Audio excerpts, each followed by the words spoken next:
the marks on Chris Rock's face, though? No. Yeah, they were the Fresh Prince. Ah! Damn! But Lands it! Sticks the landing, hands out to his sides, feet glued to the mat. Jacob Smith, ladies and gentlemen. Head in the air. from fabulous Las Vegas, Nevada, this is Pod Therapy. Real people, real problems, and real therapists. You can submit your questions anonymously at podtherapy.net or email us at podtherapyguys@gmail.com. This week, we're full of news that has already passed and is 2 weeks old. But hopefully we can provide a fresh perspective. A fresh. 2-week-old fresh perspective. And now broadcasting from the churn, that guy's Dr. Jim Joe, but I'm Nick Tangeman. It's time for If some you're Pod getting Therapy. your news from Pod Therapy, this is not a good formula for you. I mean, a couple Now, weeks one old. thing I do have to say, because Our Ukraine take was 3 weeks old. What we was? finally released our Ukraine take. Yeah. with the Ukraine Patreon. take? Yeah, we did. That was so long ago, and it Yeah. only just came out. How did that age? Did it hold up Well, all right? Yeah, we were against it. Yeah, we took a good position. Yeah, Dodged a bullet on that one. yeah. Wait, we weren't against Ukraine, right? No. Well, I good. mean, not all of us were. Good. It got nuanced there toward the beginning. What were we going to say, Nick? No, but I was going to say that, okay, so for those of you who are not patrons, we did... Patreon.com/therapy. we're recording this the night after The Oscars. the slap. The slap. The slap heard around the world. And so this by this time, this is old news, and we're sorry we're bringing it up again. One thing, and please take out... it might not be a bad idea to listen to the Patreon, because we do have some interesting perspectives on... Toxic masculinity. And masculinity in general. Yes. And And not why toxic necessarily- masculinity could be a problematic phrase. And how much power Jacob has on this show. A lot. Turns out. Damn near unlimited. Yeah. I believe this is what they say is like the formula for despotism. Yeah, we can't do anything. We Not don't. We have no very control minimal. when the show starts. We Nope, have no when it control when the ends. show's over. Yes, when breaks occur, nothing really. Now, I do have to say that one thing that if there is a silver lining to all of this, the slap heard around the world. Yes. It's the memes. Oh, the memes were fantastic. I'm sure. Yeah. I did see one. There was one of Andrew Garfield. Oh, yeah, the Spider-Man? He was looking down at his phone, texting something, and then it was Andrew Garfield texting the other Spider-Man to ask, did Will Smith smack in your Chris universe? Rock in your universe? It plays well. Yeah. It plays really well. I haven't seen any memes about it, but I did see a buddy sent me just a text that was like, finally we can retire this one. And it was the meme of Batman slapping Robin. Now we have a new one. Yeah. Will smacking Chris Rock. Well, if you'd like to know where we fell on this particular issue, patreon.com/therapy. And we ended up having kind of an impassioned discussion about really how weird it gets inside of all this stuff. You can also hear about my wonderful camping trip to Zion and how successfully I navigated the trails of the mountains. Yep. It's exactly as successfully as you think. Patreon.com/therapy. As successful as the Oscars. As almost. Yeah, I would say that's probably true. Yeah. And and we've been plugging it recently because it's been a fun success, but if you are a patron of the show, you also have access to our Discord, which is basically a live chat and discussion forum with us and a bunch of other listeners. And there's fun little channels of different types. Thanks again, Manu, for creating that. So check it out. If you're a Patreon of the show, go grab your Discord link on the Patreon and come join us. It's a fun conversation place. It is a great place. Yeah, it's a lot of fun to talk, a lot of good jokes. Yeah, it's a lot of just fun. a lot of good chat. You know, I just like people just sharing their stories and opening up about stuff, really getting to know people, which is great because one of our listeners is an AP psychology teacher, high school teacher. Oh, really? Did you see my discussion with her? No. She's in high school? Yeah, she's an That's AP psychology teacher. She's sending us real tests from her class to use for trivia. Yeah, I'm pretty excited. So she sent me the whole we're textbook. going to fail and we're going to look it's stupid. awful. Yeah, it's terrible. So she sent me her textbook. One of us won't. Yeah. She sent Look me, stupid, not the fail part. Yeah, We're all going to fail. fail. We're all fail. fail. One of us, nobody cares. 2 out of 3 of us Yeah. will look really stupid. She sent me the outline of her textbook, and I was like, "Oh, cool." I'm like, kind of looking through the outline, and I find a chapter on clinical mental health, and I was like, "Do you have the exams for this?" She's like, "Yeah." I was like, "Can you send those in as trivia?" She's like, "Yes." Oh, shit. So that's coming. Oh, that's going to be fun. That's going to be a lot of fun. So yeah, check it out. Patreon.com/therapy. You can jump into our Discord, hang out with us, get to know us a lot better. Yeah, you get to do fun stuff like March Madness. Yes, which I think which we know that I lost. Had to bring it up.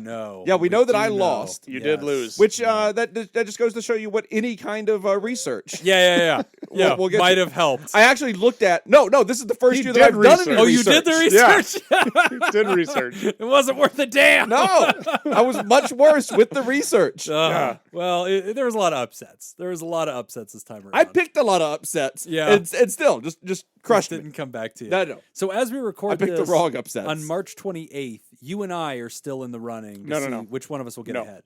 It's been decided? Yeah, I'm out. One of our maxes is low? You needed Kansas to win twice. Okay. If Kansas lost one game, I would maintain my lead. And then, okay, so I cruised ahead of you. You did. So I hear you saying I am victorious. Nick is done. I am the champion. Nick has his maximum amount of Yes. points as we're sitting here right now. Yeah. And you, The only thing you you've currently got- have one more point than Nick. That Yeah, feels you've right. only got the Oh, only thing. winning by one is so The only thing you've satisfying. got though is you've just got one more Kansas game. Yeah. So after that game, you're done too. Yeah. So you So could. you- I've maxed out. I've maxed out No, at not one yet. point above No. you? Oh. No. you Not could yet. possibly get a few more points If but Kansas wins But if again. Kansas loses, then you'll win with 1 point more than Nick. Oh, I Yeah. hope that's how it. I want Kansas to lose now. I'm fine. I'll park right there. 1 point over. I'll live there. I believe Dave Swarnson is our. He's been currently- cruising. Yeah, he was in first from round one. Yeah. And he's just been chilling. Oh, he's crushing. Yeah, Yeah, he's in a very safe. He's got it. lead. Yeah, He's he's Oh, got he probably can't gonna lose. get it. No, Oh, he really? can't lose. Is it done? He's first place. Damn. all right. Well, Look at us congratulations. getting all the announcements out way Yeah. early. No, So Dave Dave- Sorensen Great. currently has 245 points. He can max out at 277, but he's at 245. Wow. The most points that anyone else has possible is 240. Oh, he's Oh, done. wow, okay. Cruise to a safe Well, victory. congratulations. You win the T-shirt. That's Yeah. right. The awesome, very painstakingly created Pod Therapy March. Yeah. I don't think we called it March Madness. We called it No. Bracket Challenge. Bracket challenge. You are the champion, Dave. Yes. Congratulations. He's a good guy. Yeah. So, I think we'll just give it to you at Scoop Fest. I think you're going to be there. So, we haven't cleared Well, with Jacob. if No, we're I'll allowed just to be mail there. it to him. Oh, you could do that too. Because I'm going to have to mail it one way or another. I either That's mail it true. to him or I mail it to me and then Oh, have to yeah. hand You it got to to him. order it. Okay. Yeah, so Well, thanks all of you who played March Madness with us. This and many other random fun things like our fantasy football and movies and random side projects can all be accessed at patreon.com/therapy. and our quarterly giveaway, Quarterly giveaway. who we I forgot who won it. It was Stuart. Wasn't it Stuart Smith? Or It was Colin. Colin because Stewart. the Our paper old is still boss. sitting on my Oh, desk. perfect. Good. Ah. Good. You just saved me from having to listen to the last episode. Oh, God. That's a fate welcome. worse than death. Nobody wants that. Nobody wants that. All right. Congratulations. All right. So we should probably get to the therapy part of the show. First question. It's all the time we have today. Yay, everybody have a great one. Has mental illness broken my memory? Hi, Nick and Jim. I found your podcast when you did your most recent Reddit AMA, and I've been listening to episodes both new and old to catch up. Love the show, and you guys give very practical and well thought out advice while balancing everything with humor, which I really appreciate. Now, my question. I'm in my mid-30s and have struggled with my mental health since I was a child in the form of depression, anxiety, which has been formally diagnosed, and possibly ADHD, which has not been formally diagnosed, but I suspect due to a long history of symptoms that would fit, not to self-diagnose. In my early 20s, my mind was very sharp and I had a phenomenal memory, but these days are a very different story. I spent 4 years working in a job that I quit last summer due to extreme burnout, stress, and flare-ups of depression and anxiety, to the point of alternately feeling completely hopeless or numb and having panic attacks several times a week, which left me sleeping only 2 or 4 hours each night they occurred. I was also experiencing severe memory issues that got progressively worse during this time, needing written instructions for relatively basic tasks, forgetting items while grocery shopping that I bought routinely every week, forgetting entire conversations with my husband that happened hours or days prior to them being referenced again. I took 3 months off of working entirely to recover from the mental state I was in when I left, which was extremely beneficial, and then started a new job in a much lower stress environment. The memory issues, however, persist. To be candid, my bad memory makes me feel like crap about myself. It's hard to feel like a competent employee or human being when I feel like I'm forgetting 10 things per hour, and this is taking a toll on my relationship with my husband as well, as I struggle to remember experiences that we've had together or big moments in our lives, Our honeymoon was only 3 years ago, and yet my memories of our trip are hazy at best. I am now the queen of Post-it notes, digital calendar reminders, and smiling and nodding while secretly Googling things I feel like I'm supposed to know. It's like my brain has just completely forgotten how to retain memories. How ironic. I'm trying to get into therapy, and I'm navigating waiting lists and referrals at the moment, so I thought I would ask you guys in the meantime, how can I begin to repair this damage that is obviously lasting? Where do I start? Am I doomed to live this incredibly frustrating way forever? Thank you for your suggestions that you have. My pronouns are she and her. Anonymous. Well, I relate to a lot of this. Do you? I really do. My memory is shit. Yeah, you were just telling us that. Who are you? Go on. That's a memory you don't need. You're fine. You're better off. It's the dude in the sandals. Don't worry about it. It's not important. No, my memory is absolutely terrible. So, okay, let me first, I'll give you my first impressions of this right off the bat. Sure. My hot take on this letter. Hot take. Number one, it seems like you, the writer, are really sure that these memory issues are tied to the mental health symptoms. And I would question, what if they're not? What if they have nothing to do with that? Because the mental health issues are causing other issues which could likely impact your memory. Mm-hmm. For example, if you're only sleeping 2 to 4 hours each night, Good point. yeah, you're probably not going to be functioning very well the next day, and you're probably not going to be remembering a lot of stuff that happens that day. Yeah. So that's probably a big part of it. So what you are attributing to mental health may actually be attributed to lack of sleep. Yeah. Now, it sounds like the sleep issues have been taken into account or hopefully fixed. I kind of got that impression from the letter. But the other thing, too, is that, I mean, for me, as I've gotten older, my memory is not as sharp as it used to be. Right. You talk about, being the queen of Post-it notes. Like, I use Post-it notes all the time. I have to put things into my calendar constantly. Oh, yeah. And If something is not in my calendar on my phone, I don't do it. Yeah. It's not happening. Mm-hmm. I mean, I'm this way too when I play hockey. Mm-hmm. We'll get back in the locker room and somebody will be like, "Oh, that was a great pass." And I'm like, I don't know what you're talking about. No clue. Like we scored on it. The goal we scored, Yeah. I don't remember that. Wow. Geez. I don't remember that goal. Blurs Like I have pretty no quickly, idea. huh? I have no idea what you're talking about. Wow. And it's not, it doesn't have anything to do with my mental health. I think part of it is just because I have no idea. I have no idea why my memory is that way. Probably number one, I'd say it's because I'm getting older. That just happens, I think, with age. One thing I would encourage you to do in the meantime is talk to your primary care physician, and bring some of these things up, because there are some things that you can probably do that your doctor would recommend in the form of vitamins, fish oil, omega-3s, stuff like that. That could be beneficial and have been shown to be beneficial, but I'm not a doctor. I'm not going to give you that advice. I would say talk to your doctor and ask about that. Yeah, for sure. Yeah. Oh, I was going to say, because my memory is terrible. As Nick and Jim can attest to, we have conversations. Actually, it's Jim and Nick. Sorry, we've been over this. Man, he keeps doing it. Let's see, getting my paperwork is Nick and Jim. I put name tags on you guys' mics so that I remember. Yep. So as Nick and Jim can attest to, like, we will occasionally go out and have a beer or something after we get done recording. And they will say something about the show that we have just recorded. Oh, that's true. And I will look at them with a blank stare. Yeah. With the innocence of a child. He just stares at us, unblinking. And it's like, we talked about this an hour ago. Yeah. I believe you. Yeah. He'll start telling a story, be like, I know, you told that on the air. What?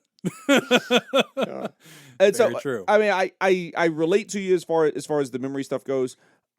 Yeah, I do use my digital calendar a lot. Yeah. There's not a single day, if I don't have any work stuff going on, there is not a single day in my calendar that is empty. Right. Because it has everything going on. It's like meeting this friend for drinks. And it's like, if I talk to someone and we're like, oh, we'll go out and get drinks tonight. Great. That goes in my calendar. Right. You always know Because what's like, going on. that's happening in 6 hours in the calendar. It's just in there. It's done. So I would say absolutely. Get used to doing that.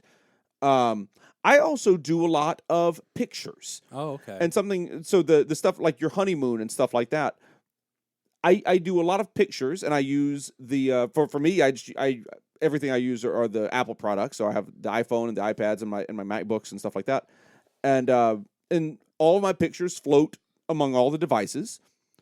And I have it set so that every day it brings up a range of just old pictures. Okay. And it automatically generates memories of those. And I scroll through those, probably not every day, but every couple of days. I'll just when I'm sitting down and don't have something else immediate that's pressing, I'll just sit down and scroll through those pictures.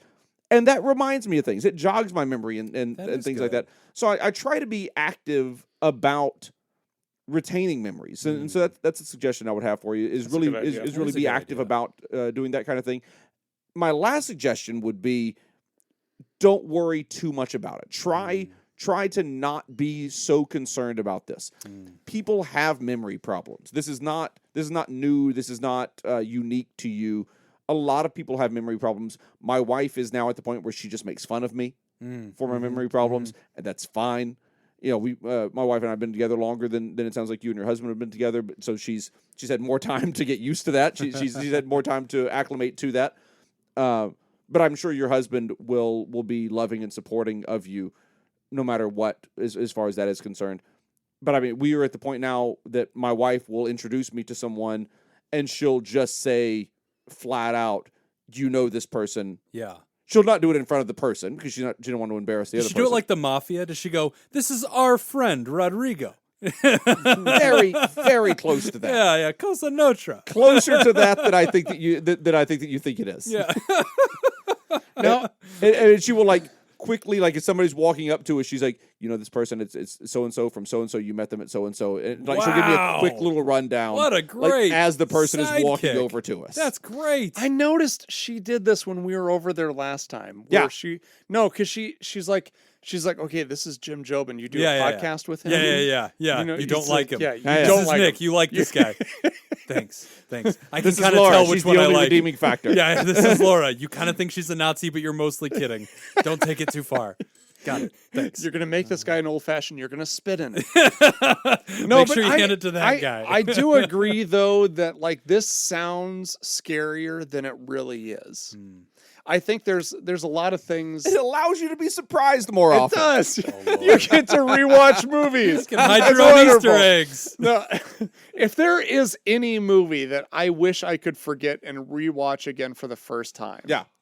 I would say Christmas Vacation Okay. and Dumb and Dumber. Oh, Lord. I wish I could rewatch those for the first time. All right. Anyway, the point I was making is that what you're going to do is you're going to learn different techniques. Yeah. Jim has joked on the episode on the show before about me and Excel and how I use Microsoft Excel. Yeah, excessively. I live now off of that. I'm aware. Like my job, like I put everything on an Excel spreadsheet. So when my boss asks me a question like, "Hey, where are we at with such and such project?" I'm like, "Let me pull it up." Yeah. Because if she just asks me and I have to talk, I don't know. Yeah.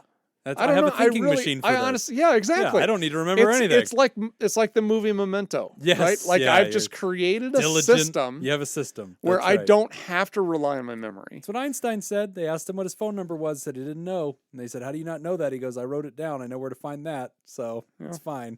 I don't need to know those 7 digits." I did just read an article today that was talking about this a little bit. That just jogged a memory. Jim saying that, and it is apparently people are having harder times with retaining information that can be easily looked up on a smartphone. I believe that. Oh, I yeah, believe that. totally. Yeah. When was the last time you've had to memorize a phone number? Yeah, it's been a minute. I don't yeah. know most of my family's phone numbers. I know one phone number. I know my phone Yeah. number. I know my wife's phone number. That's it. You know why I know my wife's phone number? Because I wrote it on that bathroom stall. That and it is the number that I punch in for the gas rewards at the local grocery store. For the discount, we mostly. share an account with that. Thank you, Vaughn's. I'm getting that 5%. Yep. Smith's. Oh, Smith's. Yeah. Worth I know knowing. my phone number because of the gas rewards at Smith's grocery store. That's Or my funny. wife's phone number, rather. That's really funny. Yeah, that works. So, okay, to the writer, a couple of things. So, first off, I agree with the guys. Get a gas rewards account. That's number one. I agree with the guys that memory deficit is a growing phenomenon. It is very common. I'm going to quickly run through some things. If I had to guess, so first off, just really a quick point of clarification. We do not diagnose in the show. We're an education show only.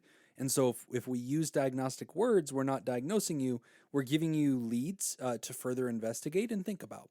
But all three of us in agreement, you do want to go check in with your regular doctor about this. I like hearing that you're going to work in therapy because you mentioned having depression and anxiety. And I agree with Nick that definitely could be a complicating factor. But the amount of memory loss that you're having, I want you to go see your general practitioner. And there's actually a lot of things that can contribute to this. A lot of people think it's just Alzheimer's. Everybody's heard of Alzheimer's. It's a very scary word. And people hear that and think, oh no, do I have early onset Alzheimer's? I'm not saying no, but I don't think that is the only explanation. There's a lot of much simpler ones. For instance, depression, as Nick mentioned, depression actually is associated with memory loss. If you've dealt with depression for years, that can have a cognitive effect where people lose memory. There's a lot of physical conditions people don't know about that actually really affect memory. UTI, urinary tract infection. A lot of people don't know that, but if you have a UTI that's kind of under the radar, it's being unchecked, those can linger for a while. They can lead to confusion, people being upset, sleepy, memory loss, inattention, even hallucination can happen if you have a UTI that's been untreated. Thyroid disease is another one, especially if you have chronic anxiety, depression. If you haven't already, you probably should check in with your GP and discuss a thyroid check. It's a simple blood test, but people that have a thyroid disease can also have anxiety, memory issues, depression. That's all very much associated with that. Another physical condition that can be memory related that isn't Alzheimer's is diabetes. A lot of people don't think about that, but if you're hypoglycemic, you can appear drunk, you're clumsy, you lose a lot of cognitive power, and over time, especially if you're kind of on that borderline of diabetes, you don't realize it, you can start to have memory and cognition effects that you're not really tracking, but start to add up, and you do start to notice this. Lyme disease is another one. Lyme disease can affect your nervous system. It can affect your short-term memory. That's well documented. And Lyme disease is a little bit trickier to diagnose and catch, but there are methods to do it. So these are just all suggestions that could be related, because when people hear Alzheimer's, they get really scared, but there's a lot of other things. Vitamin B12 is another one. Like, your neurons actually require vitamin B12 in order to do their work, and a lot of people find that they're vitamin B12 deficient, especially if you're a vegetarian or a vegan. A lot of people don't have good vitamin B12 intake there, so you might need like a supplement or something just to kind of help keep you on balance. And then there are actually some drugs that can lead to memory loss as well. Antihistamines are associated with memory loss. Anti-nausea medicine is associated with memory loss. If you're taking it consistently, that could be a factor. Bladder relaxers can do it. So there's several medicines that can actually cause this. And so just to point it out, like it's worth thinking about that there's a lot of different angles that can cause memory loss. Even inner ear stuff, like what we call vestibular disorders or diseases. Things like, what was that movie with Bowie and tights? Bowie and tights. The Labyrinth. Labyrinthitis. That's one of the things that could happen. Vertigo can happen. So there are just very many explanations that are biological in nature that fly under the radar that can affect memory. And so if anybody out there is noticing memory impairment, like what the writer's talking about, you want to get to a GP. You want to explore those suggestions. You want to explore more suggestions. They're probably going to refer you to a neurologist. And you need to go ahead and begin the procedures to go ahead and evaluate that. And yes, you should be screened for Alzheimer's as well if you have a family history of it, that needs to be discussed. But like they said, like Jacob and Nick said, seems a little early for Alzheimer's. Early onset Alzheimer's can happen. No, but I mean, just as far as symptoms, I don't want to scare the writer into thinking like she's got Alzheimer's. But I offered a lot of alternatives that it could not be Alzheimer's. I'm not saying Alzheimer's is even probable, but what the writer's describing, it's appropriate to go ahead and begin the process of checking in. I don't want you to ignore that. You're going to the GP anyway. You might as well do the blood tests. And when you tell them everything, they're going to say, great. If there's a screening instrument available, they'll go ahead and get it for you. Yeah. And it's honestly great to detect things early because, as you know, anything we catch early, we can get ahead of and we can steer you away from. And they can probably, if you go see a neurologist, they can give you memory techniques, ginkgo. There's a lot of herbal supplements. There's actually some better prescription medicines that can help too. But, Ryder, we definitely want to normalize it. That's true. And also steer you toward help. And just remind you, we're not a diagnostic program. We're an educational program. You should always consult your physician and your therapist and work from there. But we relate to you, and a lot of people are out there dealing with the same thing, especially in the wake of COVID. Long COVID has had these symptoms as well, kind of memory depreciation. So hang in there, Ryder, and thanks so much for sending us this great stuff. And let us know what you learn. We'd love to follow up with you and just continue to follow the storyline and kind of pick up where it leaves off. All right, we are going to take a quick break, and when we come back, Jim's page is rendering. We're going to read the next letter. You're listening to Pod Therapy. Today's episode is brought to you by Nathan's Hot Dog Scoop, Dr. Ben, Dawn, Richard, Macy, Lord, Colin Stewart, Sammy, Scoop, and Dan Martin. Would you like to sponsor the show? Become a therapy producer at patreon.com/therapy. Our trivia this week, in honor of our therapy producers, our theme is movie trivia. Bring it. True. Name the movie by the name of the character played by Will Smith. Oh, so appropriate. Way to be there on this one, man. Of course, 2 weeks in the future, nobody will give a shit, but I'm with you. But right now, I'm with it. Right now, this is awesome. I'm thrilled. Okay. The character name is Robert Neville. Is it from 7 Pounds, I Am Legend, I, Robot, Men in Black, or Ali? If you'd like to join the therapy producers, make it sure possible. Go to patreon.com/therapy and sign up. Patreon.com/therapy. Hitch, Wild Wild West. Yeah. Any of those might be it. All right, so our options were 7 Pounds. I mean, obviously, Muhammad Ali was Cassius Clay, but not many people know his name was Robert Neville before his Cassius Clay. He had a lot of identity shifts. Yeah. So 7 Pounds. What were the other ones? I Am Legend, I, Robot, and Men in Black. I'm going to jump in on I Am Legend. I feel like that could be viable. Okay. I'll take that one. Are you just grabbing that one? I'm just going to grab that one. Okay. All right, that's as good a strategy as I have. Yeah.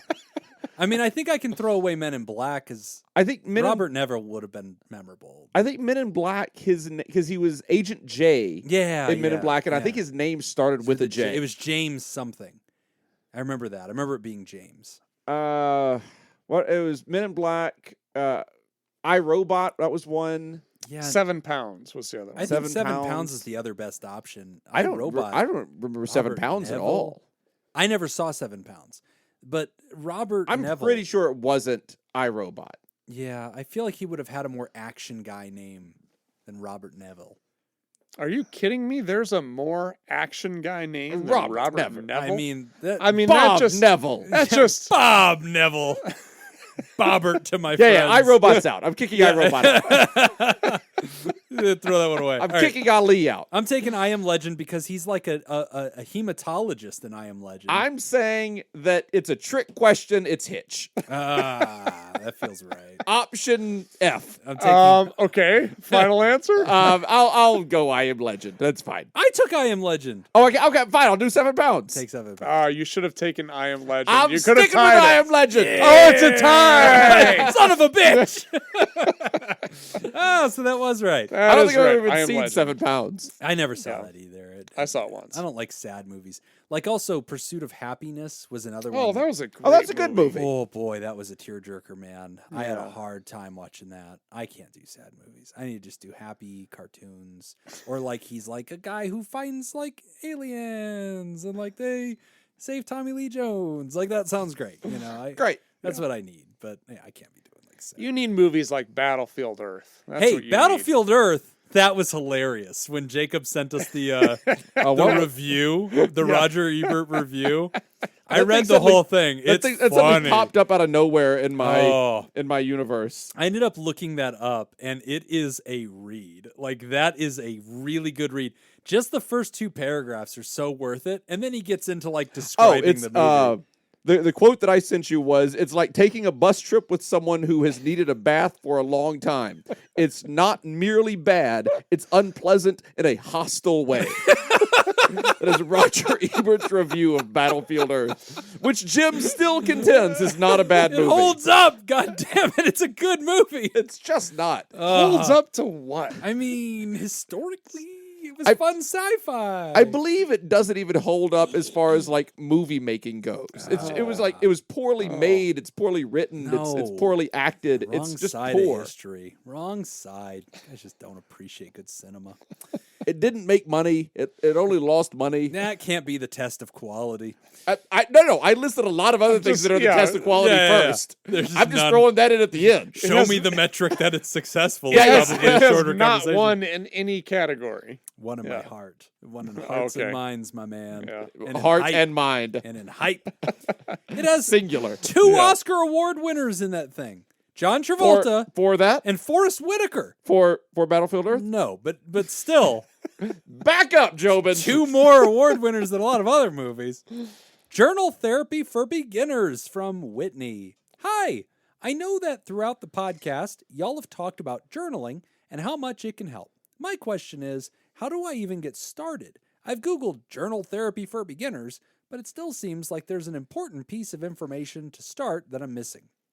I've tried actual therapy before through BetterHelp, and then I lost my job due to COVID and was no longer able to afford it. Next week, I'll be starting to see a therapist through my doctor's office, but it's through state insurance. I don't want to come across as rude, but I know from firsthand experience that you're treated way differently when you have state versus private insurance. So I'm worried about 1, saying something and it getting used against me in a negative way, and 2, that I won't receive the best care that they know they are capable of and that I deserve. So, now that you know the situation, is journal therapy a good filler for what I'll be missing? How do I even start? Any advice would be immensely helpful. Thank you so much for taking the time to read my email. I hope to hear back from you soon. Faithful Podster, Whitney. Hi, Whitney. Hi, Whitney. The first concern there confused me. What? Somebody explained that to me. About the state insurance thing? That she'll be treated differently, or that she'll say the wrong thing. Yeah, something will be used against her. Yeah, that's it. That's the part that confused me. The second one was, is the quality going to be good? And am I So, going to get maximum? That question, All I right, at least I understand that question. Yeah, so let's kind of back up. I guess to start with, the concern about the state insurance, as far as like private insurance versus something that you would get through like the marketplace if you're getting like Medicaid or something like that. Okay. So the concern being that, you know, if you've got private insurance, you can afford to go to a more specialized clinic. Okay. Or you can get a more seasoned therapist that's going to be better for you. And then the alternative to that is if you got Medicaid, then you go into this state-funded mental health agency, and there's a concern there that, like, if you say the wrong thing, like, so for example, if you admit to drug use or something like that, that they're going to call the police or something, and the police are Or going they to might you'll or they might say disqualify. like, Yeah. you can't do this type of therapy because you've just admitted to that. Okay, something that makes like sense. that. Okay, Yeah. And I think she's Which not I don't concerned like know. about her livelihood or something. right. Just Yeah. worry No, I about didn't get things that being put on sense. the permanent record. I Right. see. I see. Now I understand. And I think I don't want to dismiss that because obviously that concern comes from someplace. But Yeah. I do think that that concern, for the most part, in the general population, is a little bit overstated, or it's a little bit more emphasized. I mean, for example, Jim and I both worked for an agency that took Medicaid clients. I mean, Medicaid, state funding. yeah, and that's all of it. that's Grants.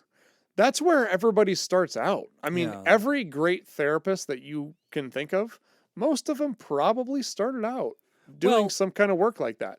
Yeah. And it's not necessarily like if you go there that it's guaranteed that you're going to get bad treatments. no, not at all. I mean, I think back to the places that I've worked, you know, and I don't think that I provided any poor treatment at all.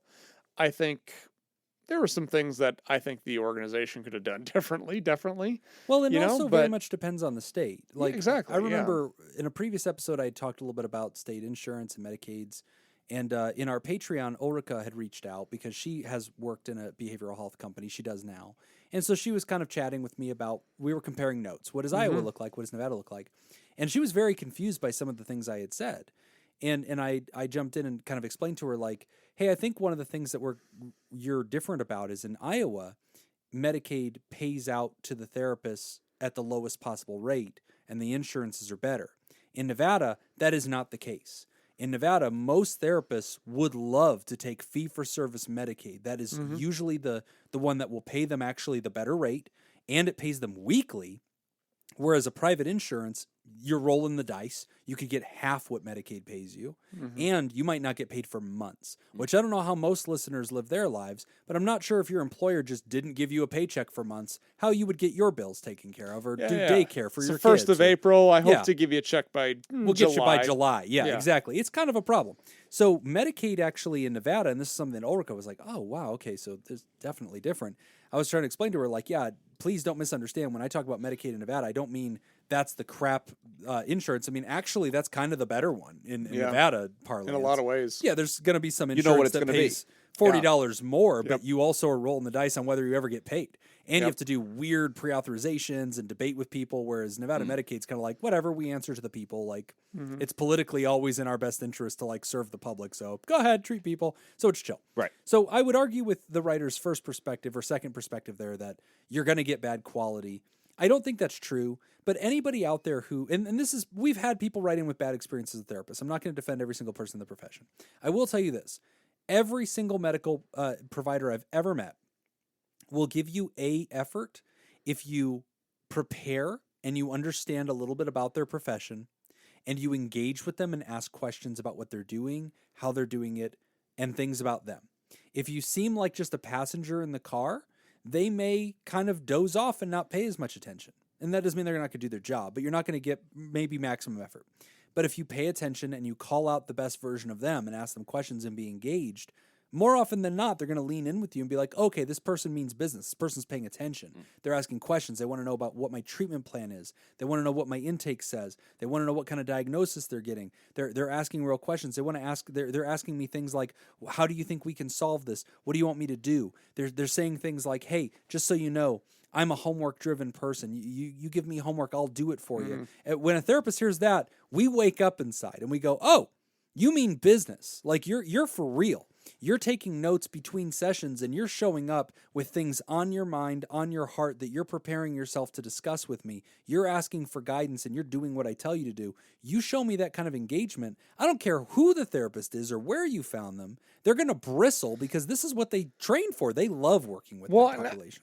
That has always been my philosophy too. Whenever I was doing clinical work, is my philosophy being that the real work happens not in session, but between sessions. In many ways it does. You know, I mean, in the session is when we get into, you know, a lot of the talk stuff, but between sessions is when we focus on the application of what we're learning in the session. Yes. So I think that's important too. But I think you would agree with me, Jim, that state insurance, like Medicaid versus private insurance, is not a good predictor of the quality of care that you're going to receive.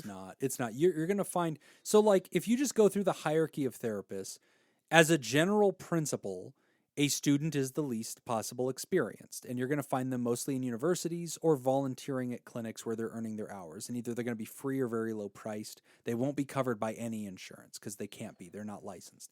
You'll find interns at the second level, and a state licensed intern is on a learner's permit. So they've finished grad school. Now they have permission from the state to practice. They're under mentorship.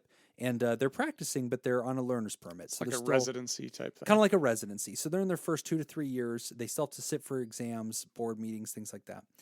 They're not bad. In fact, I like interns a lot of time because I think they're really filled with zeal. I think they're trying lots of cutting edge things. They just came out of grad school. They're full of ideas. I like them. I think a lot of them are, in many ways, outpace a lot of my colleagues. And a good intern is really quality. So it isn't necessarily the case that they're inferior. They are less experienced, so I'm sure over averages, sure. Then you have your next level, which is an independent therapist. Those are no longer interns. Now, interns and licensed people may take private insurance. They also may take your state Medicaid. Interns usually won't take Medicare, just because the federal laws don't usually allow for that. So you're going to bump into the same crew of therapists in most places. And in fact, most clinics are going to take a variety of insurances if they take any at all. Of course, there's a lot of therapists that don't take any insurance. Arguably, just by the marketplace, those are sometimes therapists that have distinguished themselves, have a reputation. They're getting to the place where they don't have to bother with the administrative stuff anymore. And yeah, they might be a little bit better than other people. But again, it doesn't matter. Like, the majority of us in life are not looking through the phone book or the Google for like the best doctor in town. Just go see a doctor and get like the antibiotics that you need. Like, you're going to feel better. Just deal with the problem. Yeah. So as long as you're an active patient, you're involved, you're asking the therapist things like, what's our treatment plan? I'd say every 3 sessions, asking your therapist, I just wanted to check in on our goals. How do you feel I'm doing toward our goals? Are there things you want me working on? I want to make sure I'm using our time and your efforts productively. That kind of engagement keeps a therapist on their toes and just makes sure that if we have anything in our bag, we're giving it to you. So if you want all the things in our pockets, ask for them. Tell us you like exercises. Tell us you like tasks. Tell us you're here to learn. We'll empty our pockets and you'll get a lot more from us. Having said that, I want to remind the general audience, the purpose of therapy is not always education. It's one of the things that happens in therapy. But there's also an emotional yoga that happens that can only happen because of the therapeutic alliance and because you show up ready to be vulnerable and truthful about things that you need to go through and cathartically process. And that doesn't always feel active. It can feel very passive. It can feel like you're just sharing.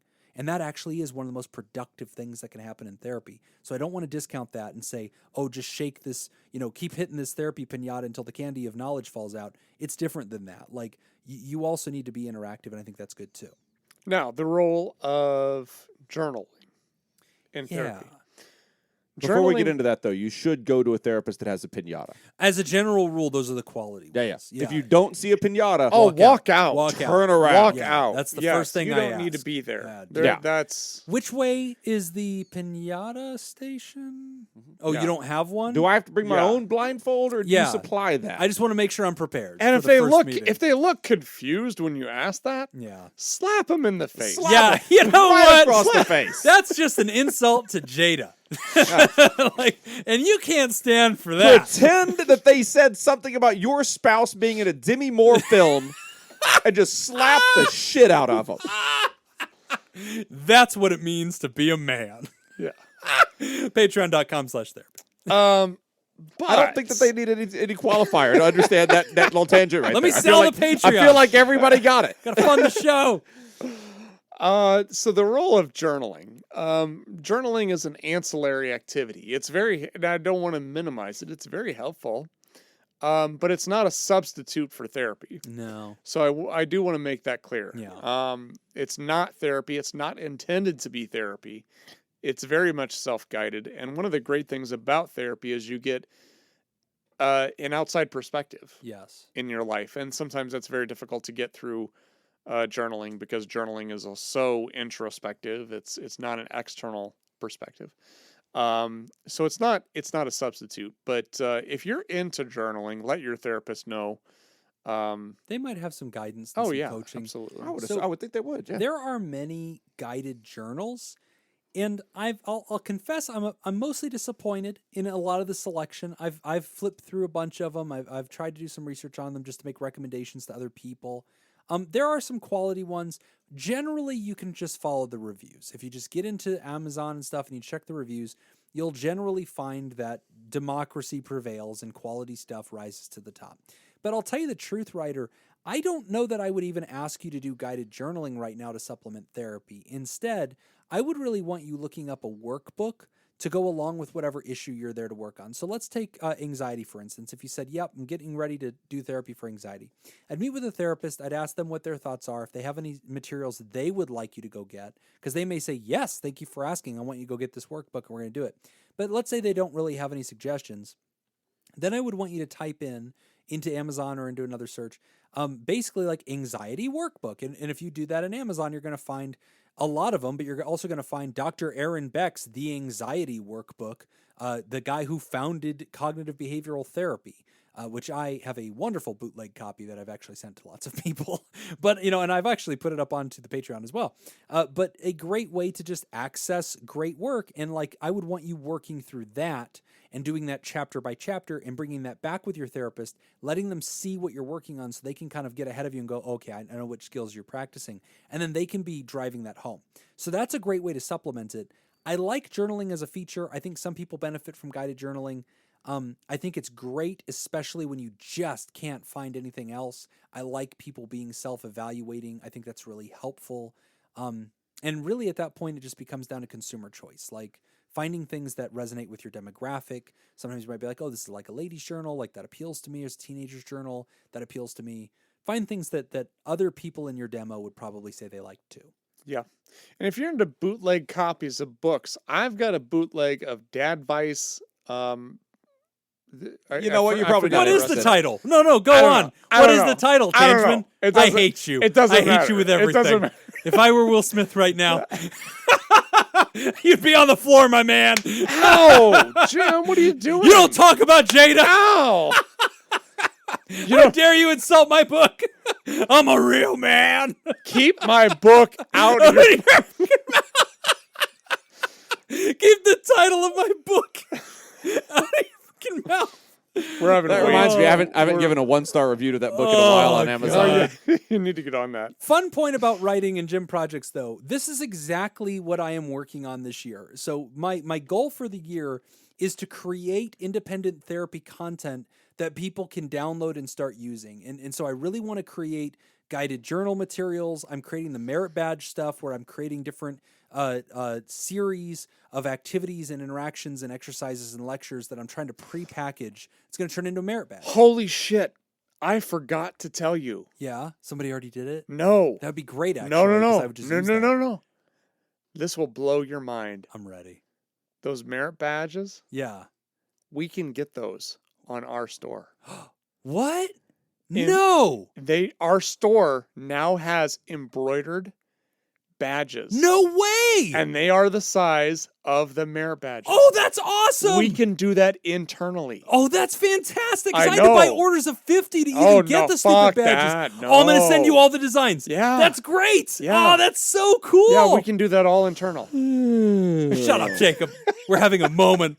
At That's least they such a didn't great play the idea. music. That's fine. He could have moved us right along. Yeah. That's really the best we're going to get out of him.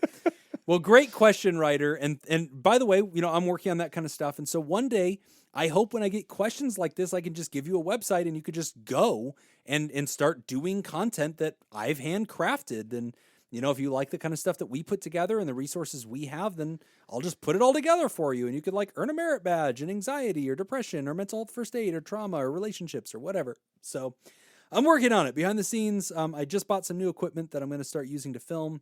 And so I'm pretty excited. So It's called a camera. It's this radical new invention. I found this little overhead camera that is like a document camera. And so you can point it down and use a whiteboard or write on a paper and it films that. Sounds like an overhead projector. It is. Yeah, it's that, but a camera. It It's sounds a like USB something in that you could just use a tripod for. Yeah, or like a phone. That would have Yeah. also worked, but Yeah. I like having the gizmo. Whitney, thanks for writing in. A lot of people have asked us about this. It's a great question, and we're just glad to hear that you're working the program. I think you're going to get the results you're looking for as long as you're just taking it seriously. And remember, you're going to get the best performance out of any professional, not based on where you find them or even how much money they are or even what form of insurance they take. Honestly, I think that those are not the factors I want you paying attention to. The best performance you're going to get out of professional is approaching them with knowledge and asking for it, telling them, I'm here for whatever you have for me. I'm ready to work your program. Now remember, you might not find a good fit on the first try, and that's okay too. You can always go back to the leader of that clinic or to the front desk and just tell them, hey, it's a bad match. Can I get another one? You've heard us talk about that in the past with Reese and with others. We want to make sure that you don't feel like you're stuck on the first try. I want you to get the results you're looking for. Mm-hmm. Great question, Whitney. Let us know what happens with that, and I will get on all that merit badge crap and help you out. We're going to take a quick break, and when we come back, we have a reply letter from a longtime supporter of the show you're listening to. Finally, one that doesn't start with "fuck you guys." Pod Therapy. You don't know that. That's true. It usually ends with that, doesn't it? Today's episode is brought to you by Nathan's Hot Dog Scoop, Dr. Ben Don, Richard Macy, Lord Colin Stewart, Sammy Scoop, and Dan Martin. If you would like to sponsor a show, become a therapy producer at patreon.com/therapy. Our second question about movie trivia. Name the movie by the name of the character played by Chris Rock. All nice. right. The character's name is Maze Gilliam. I got it, and I don't even want the answers. I just want to throw it out there. Go ahead. Now go ahead with your answers. Lethal Weapon 4, The Longest Yard, Grown Ups, or Head of State. If you'd like to join the Therapy Producers, go to patreon.com/therapy and sign up. That's patreon.com/therapy. Was one of those answers your answer? Yeah. Okay. Because it would have really I'll let funny you go otherwise. because I'm going Why? to slam dunk it. I'm going to throw it off the backboard and then just bring it down. I wasn't even listening to the answers. I was just watching Jim to see if his face just fell. Because Oh, his you're answer looking for wasn't there. tells? Oh, no. Only to see if it wasn't there. Oh, okay. Because I probably definitely had a Lethal tell. Weapon 4, Okay. Great movie. The Longest Yard, Yeah. Grown Ups, or Head of State. Grown-ups. The correct answer is Head of State. He's the first black president. Caretaker is his name in The Longest Yard. I can't do grown-ups. And then what was the other one? Lethal Weapon 4. Ah, shit. That's the one where he marries Danny Glover's daughter. That was a good one, but I don't remember the guy's name. Head of State was a great movie. Great movie. Probably one of my all-time It's favorites. I haven't seen very that since solid. it came Oh out. my god. it holds Okay, up. bonus trivia. Ooh. The guy who's running against him, what was his platform? Oh, I know it. Three things. I know it. God bless America and no place else. Oh, no. That was his motto. What was his platform? What was he running on? Three things he was running on. Oh, geez, I don't know. What were they? I've been the vice president for 8 years. I'm a war hero, and I'm Sharon Stone's cousin. Yeah, that's right. And I'm Sharon Stone's cousin. I'd vote for him. That was solid. I like that one where they're like, oh my gosh, we might have the first black president of the United States. And then California suburbs realize what's going on. And all these like white yuppies come running out of their houses to vote. Oh my God, that was a good one. My favorite was when they're doing all the commercials and stuff. And they're in a bar, and his opponent ran a commercial. And like, Maze Gilliam didn't attend this year's conference on cancer. Maze Gilliam, is he for cancer or against cancer? He's for cancer. Yeah, Maze Gilliam, he's for cancer. Yeah, it was a great spoof. Just such a good movie. I saw that movie in the theaters, and I don't think I've seen it since. Oh, really? And as we discussed earlier, I don't remember things. I watched Longest Yard the other day. It was on Netflix. It was one of those late nights where I was like, you know what? I'm just gonna reheat some pizza and just like watch this. Great movie. Young Adam Sandler. Who's the guy with the? No, it's not. Who's the guy with the big mustache? Burt Reynolds. Burt Reynolds. Burt Reynolds is in it. Well, he's in the original. He was He's the original, He was the yeah. original main character. Yeah. Wasn't he? Yeah. So that one's pretty good. Grown Ups was crap. I think I remember watching that, and it was one of these just garbage. Out of those Sandler and all four his movies, friends. I've only seen Head of State. Head of State, Grown Longest Ups, Yard is not Longest terrible. Yard. Oh, I have seen Longest Yard. I guess I forgot Yeah. You never about seen that. Longest Yard? Neither have seen Longest Yard movie is terrible. The Burt It's- Reynolds one is fun too. What was the other movie? Lethal Weapon 4. Oh, that was great too. Lethal Weapon 4 is the best one of the whole series. That's the one with Jet Li. Oh yeah. Yeah, I don't remember that That's one. when Jet Li just whoops Oh. everybody's ass and keeps saying like, in Hong Kong, you'd already be dead. All of the Lethal Weapon movies run together in my mind. And you're not wrong. Yeah. No, you're not wrong at all. But they're all a good time. Someone has to have already done this. Someone should make just a super cut. So Like just condense all the Lethal Weapon movies into like a 90-minute movie. They did the spoof, Loaded Weapon. Oh, Loaded Weapon yeah. was great. Yeah. Sam Jackson and Emilio Estevez. Yeah. Oh, that still holds up. That was such a good movie. and Rosie O'Donnell. Yes. Yeah, was the- Oh my gosh. Oh, everybody was in that movie. Everybody was in that movie. That was really good.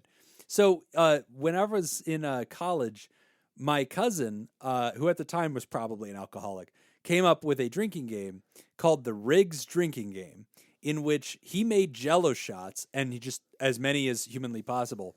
And then, like for this big party, we were all there, and he put on Lethal Weapon 2, and you have to drink or take a Jell-O shot every time somebody says Mel Gibson's character's last name, Riggs. Oh, God. And I just defy anybody to put on Lethal Weapon 2 and just go ahead and generally count how many times that happens. Glover himself is responsible for about 82 times. Because every time that Mel Gibson's like fighting somebody, you hear Danny Glover in the background going, Riggs, God damn it, Riggs. just like you're sucking these things down. So it's a great way to die. I do not recommend. 1 star. All right, we got a letter. It's a weird thing for you to bring up on a mental health podcast. I know, right? Yeah, this will be the first time. Frozen 49th has sent us a letter. As you recall, Frozen 49th has been on the show. You can go back to the Scoop Fest 2018 episode. It was on talking about fear of fire and phobia, and has also sent us lots of care packages over the years, including my kid's favorite coloring book, a Alaska Animals coloring book. Thank you, Frozen 49th. That's our favorite coloring book. We still do a page out of that every once in a while. Hey guys, so 2 quick things. With the upcoming release of the DSM update, I wanted to remind our community that sometimes you should check in with a shrink. I've written in that in the early 2000s, I was diagnosed bipolar 2 with hypomania, but all of the medications I had taken, I had bad reactions to. I know that somewhere there's a chemical imbalance, but where? I did self-medicate for a few years with pot, alcohol, meth, and many other drugs, too many to count. But this is year 16 of being clean. I checked in with Psychology Today, and with the filters, found a Buddhist-serving doctor who took my insurance. I love her. After our first call, she texted me back about 3 hours later. She said that after going over her notes, she noticed that there was a change to the bipolar 2 structure, that a few years back there was a part of bipolar 2 that was separated from the main diagnosis. I was reclassified with rapid brief depression and hypomania. This put me in a different category with different treatment options. So we tried a medicine called Seroquel. This is what they use for dementia patients to help them get some clarity. And side note from Jim, many, many other things. I picked the prescription up, and after a long day at work and my mind was just too tired to think, I took a little old lady dose, that's what the doc calls it, of 25 milligrams. After about 45 minutes, yes, Jim, I did time it to gauge how long it takes to get into my system. Good job. I said something so clear and profound that I looked at hubby and said, holy crap, that was concise. And I was amazed on how my thoughts were clear and how I still had all of my intuitive leaps. I use it to help me sleep, and the next day, I'm clear and ready to go for the day. I call Seroquel my happy pill. Please, if anything, do check in every few years. You never know what has really changed in the field of mental health. The second thing is that interview with Dr. Mike. Boy, did that hit home. So much so that my best friend, podcast co-host of Stacy and Steve's Cringe Fest, sscringefest.com, shameless plug, Steven, Father Confessor Scoop, thought of me immediately when this episode came out. I had gotten a pinched nerve during Scoop Fest 2018 and had vertigo for 3 months before a neurologist found a pinched nerve in my neck. Before the stenosis diagnosis, I went to an optometrist, ENT, and 3 general practitioners. I was going to see a shrink if the neurologist didn't find anything. I did 2 MRIs to find that damn nerve. I'm now on gabapentin and naproxen pretty much for life. When the weather is bad or barometer takes a big shift, I have to use a walking stick. The disconnect is that my brain thinks that my feet are cramping when they're not. I've checked with a chiropractor, physical therapist, my neurologist, and a podiatrist, all who say that my feet are healthy and not cramping at all. I went and got insoles and very expensive shoes to give support to my poor feet, but again, they're just fine. It's the worst case of telephone ever. Dr. Mike really reminded me that what I feel is okay, that yes, it sucks, but I'm not crazy. Well, not as crazy as I was before. Please keep up the hard work, guys. Frozen 49th Scoop, a.k.a. Stacy. Awesome. Well, nice to hear that. Man, I love an email that doesn't have a question. I know. It's nice to get a little update every once in a while with some really solid advice. Yeah. First of all, congratulations on 16 years. That's awesome. Yeah, that's huge. Can't overlook that. I can't think of anything I've done for 16 years consecutively. Yeah. Well, we're on year 5 of the show, so Hang in there. Jeez, 16's pretty that's long. been torture. I know. Barely made it. Oof. Another thing that Stacy brought up that I love. So officially, and I've mentioned it, I think on a previous episode with the Patreon, I think in the general show, the DSM, the Diagnostic and Statistical Manual, 5th edition. Statistical? Did I hear testicular in I there? think that's in there. Well, I like to think it's in the book. Diagnostic and Statistical Manual, 5th edition, now has an update, which we call a text revision. That's not a small thing. A text revision is a major thing. And so it is a new edition of the book. And so it is significant. This is the longest time that it has ever taken to get a TR, a text revision on a DSM. It took 9 years. Usually we have a whole nother edition by now. So it is ASAM's no joke. coming out too, by the way. Oh, they're going to do a new ASAM? Yeah. Crap, I need to buy that book too. Yep. So the DSM 5TR, as I record this on March 28th, has been released. It is deeply back-ordered. And as I've told all the grad students and interns and other colleagues that are out there, Jim's cool trick for how to get your digital copy of the DSM 5TR, go to the Blue Leaf people. I think it's like blueleafbookscanning.com. I ordered my DSM 5TR from Amazon, and I just gave them the address of the Blue Leaf people, had it sent to Blue Leaf with a gift receipt, and I put the order number for Blue Leaf in the gift receipt, and I sent it to them. They're going to carve it up, scan it in, give me a high-quality searchable PDF and a Kindle edition, and from that point on, I'm going to have a fully scanned-in e-edition of the DSM 5TR, probably years in advance of anybody else getting a digital copy. So that's a really great trick. I'm also, in the future, going to be doing some deep dives on all of the changes. So I currently have all of the scientific literature downloaded for every single change that is in the TR. So I'm going to be going over it, or discussing it. I've already gone over it. I'm not going to wait for my copy to come in to go over it because I already have all the information.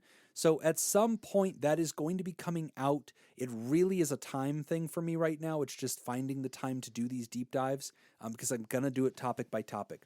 But it's going to be worth getting onto patreon.com/therapy because when I release it, it's going to be for patrons only. So you're going to want to get in there so that way you can get access to that data sheet and hear the breakdown, find out what's new in mental health. Entire diagnoses have changed. There are now new diagnoses that didn't exist before, and there's been major changes to the language of a lot of things, including the way that we include specifiers, which I'll get into the weeds of whenever we finally do a deep dive on this. But huge advice. I love that Stacy's talking about what Dr. Mike talked about with chronic pain, how important it is to recognize that, how that can be treated. If you didn't catch the Dr. Mike Todorovich episode, I want to say it's 219.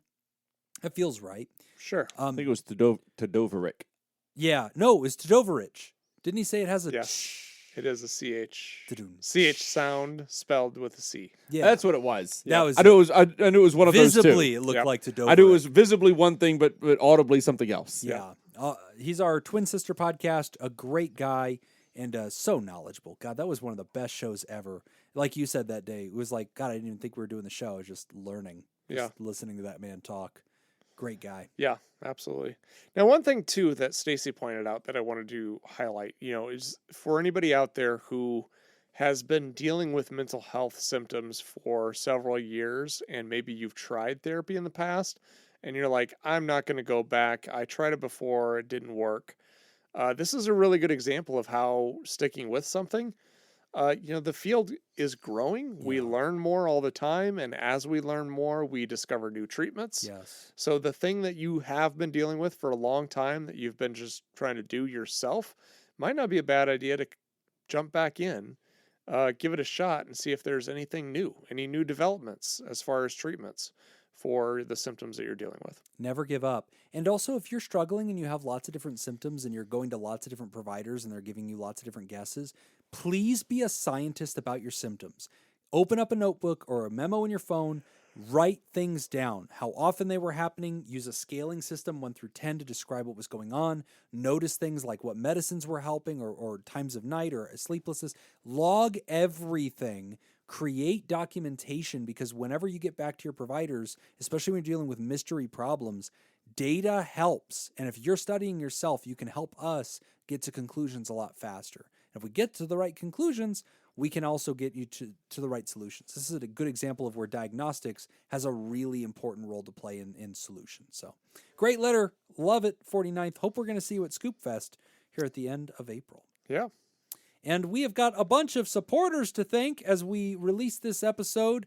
And as we release it on March 28th, we have new people to welcome into the pack. But remember, if you've subscribed at patreon.com/therapy, you can go to our Twitter where we will instantly thank you probably that same hour, if not that same day.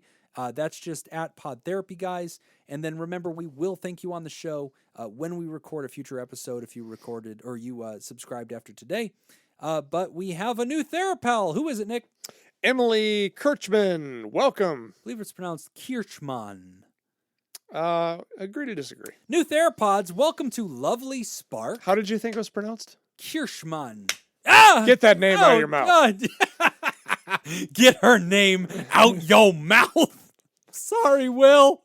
Lovely Spark is a new Theropod. Welcome, Lovely Spark. And Ginger G joins the group as well. Welcome to the Theropod Army, Ginger G.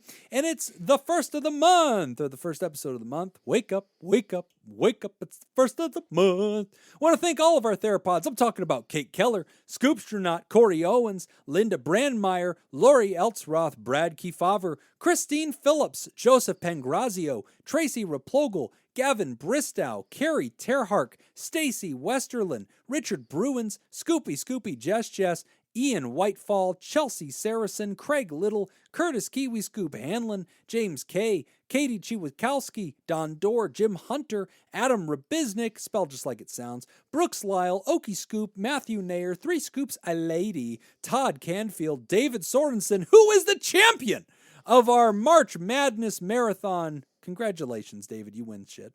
Felicia Butler, Shayla Bullock, Scoopatron, Lauren Izzo in the Hizzo, Stacy Coleman, I Have the Knack, Adam Petanuzzo, LB Shrave, Mats Lenegren, Polygon, Scoop in a stupid-ass way, Take It Evie, Podcast, Sustainable Transportation for All, Ulrika, Ian Soto, Jessica Cyphers, Andrew Langmead, Charlie Quinn Starling, Natalie MC, that Josh guy, Kerna Pillar, Dr. Scoop Little, Mama Ninja Scoop, James Dawson, Colson Morrow, Jacob Harrington, Sean Daughtry, Amanda H., Grumpy Lakemead Park Ranger, Sarah Olo, John Hanfelder, Kiana, Sam Buck, Megan Smith, Musa, Scoop NATO Bait, Kate with an I, Chris the Scoopless, What Weekend, Michael Matinat,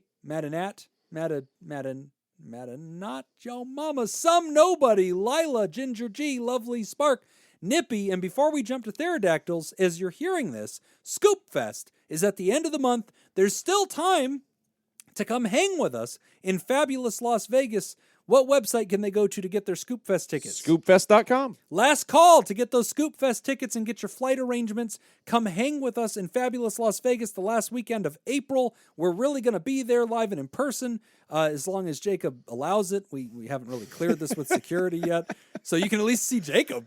I don't know that Jim we're going to and be I there. have not bought tickets. We're planning on just showing up. I'm just hoping we could grift our way through the door. I was going to carry a tray. I was going to see how far I could get. Better Just be a carrying tray with money on it.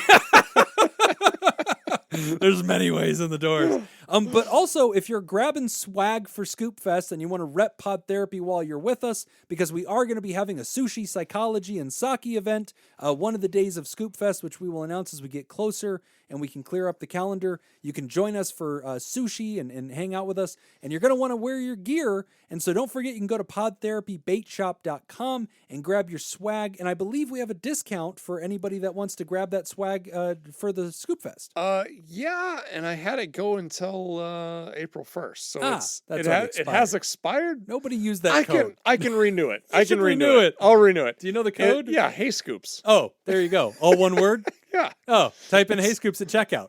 You get a discount. Clever. Yeah. And actually, we're giving it to you at cost, and that's basically to encourage you, grab your shit, get it shipped to you, pay the shipping and handling, get your stuff as fast as you can. You want to read the pterodactyls? I'll just do that now. Yeah, okay. While he's typing that in, I'll read out the pterodactyls. Remember, go to podtherapybaitshop.com and in your order, check out with Hey Scoops as a code, no caps, all one word, Hey Scoops. and you'll get that sweet discount to get it at cost. We ain't going to make any money on it. We just want to see you wearing your swag and representing. Thank you to all the pterodactyls who support the show at that $10 level or up to $20. We're talking about Ice Blue Scoop, Brian Lehman, Scott Brady, Fred Beshara Jr., Andrea Anderson, Lindsay Beshara, Robert Paulson, Tess Miller, Slurpee Kaye, motherfucker. He showed up in our Discord. That was funny. I was like, hey, this guy. Yeah. Frozen Cusser, Angie Ellis, Ryan Stewart, Scott Ashlock, Robert Ward, Chris, Sandra McWaffle McAuliffe, Say Shonigan, Not a Scoop Solo Cody, Stephen L. Proctor, TKO, and Dank Butter.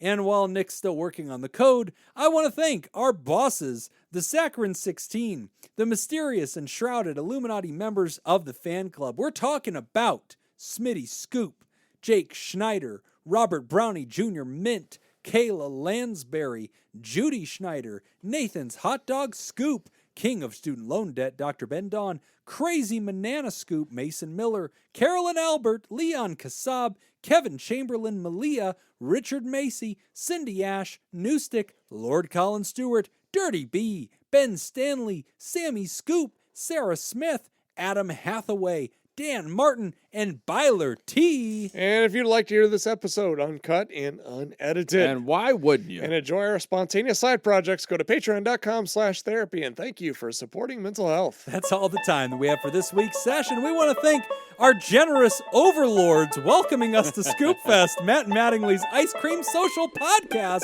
Tray of money. Go to scoopfest.com, I think was the website. Yes, and that's come it. join us live Easily in Las memorable. Vegas at scoopfest.com. Why not? Go get yourself a plane ticket, come down to fabulous Las Vegas, celebrate what is probably the end of COVID, hang out with us live, have a great time, and see some live entertainment. It's going to be a lot of fun. Blah, blah, blah. Come check us out. Facebook.com/PodTherapy, on Twitter at PodTherapyGuys, Patreon.com/therapy. And do you want to submit a question to the show? Ask anonymously at podtherapy.net or email us at podtherapyguys@gmail.com. I'm Nick Tangeman. Keep my name out your motherfucking mouth! Ah! Thanks, and we'll see you for your appointment next week. Will Smith just slapped the shit out of me. We've had way too much fun with that. It's I been think. great. I- And it will boy. be so dead in 2 weeks, but I Oh, don't care. no. Not only will it be dead in 2 weeks, Annoying. It will be is the word you're looking for. It will I be in believe. poor taste. I in 2 want weeks. that to be a drop, though. I just want his voice shouting, "Keep my wife's name out of your fucking mouth."